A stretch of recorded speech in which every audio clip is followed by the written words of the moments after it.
नमस्ते जगद्धात्री सद्ब्रह्मरूपे नमस्ते हरूपेन्द्रधात्रादिवन्दे नमस्ते प्रपन्नेष्टदानैकदक्षे नमस्ते महालक्ष्मी कोलपुरेशी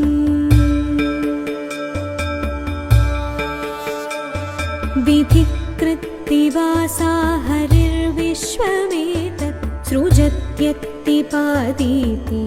तत्प्रसिद्धं कृपालोकनादेवते शक्तिरूपे नमस्ते महालक्ष्मी कोलपुरेशी